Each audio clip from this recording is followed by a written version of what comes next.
Did you know there are some big time elections today? Let's talk about them. Yes, there are Senate and House primary elections in the state of Texas, North Carolina, and Arkansas. And let me say this, primary elections are so overlooked and the reason we always have radical candidates on both sides. Out of everyone who votes in the elections in November, like the big elections, like general elections like Trump versus Kamala, only 18% of them vote in these primary races. And that 18% usually consists of the far left and the far right, and political nerds like me. Meaning this is why we always have such a divide in politics. Moderates don't really go out and vote. And if they did, we'd have a lot more common sense politicians. Okay, so what are the elections today? In Arkansas, we will see two House races. A governor's race where Sarah Huckabee Sanders, the incumbent governor, is going to run and win. And the incumbent Senator Tom Cotton, he's running, he's going to win. In North Carolina, we are only seeing one House race. And in the Senate race, it's going to be very interesting. Former Governor Roy Cooper is running for the Senate in the Democratic Party. Easy win for him in the primary. And on the Republican side, there are 6 candidates duking it out, but Michael Whatley, endorsed by Donald Trump, is probably going to win. The winner of those two, probably Michael Whatley and Roy Cooper, are going to face in the general election in November.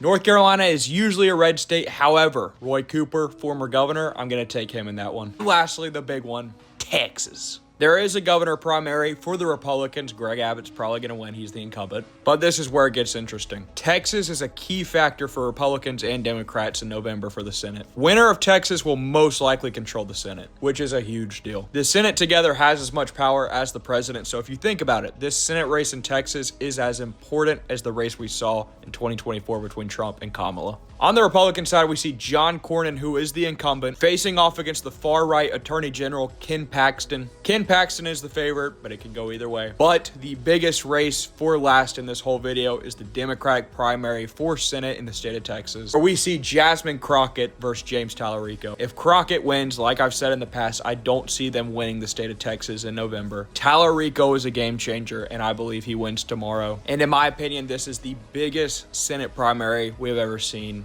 in the history of our country. I know that was a long video, but it's a long day ahead. Follow for more.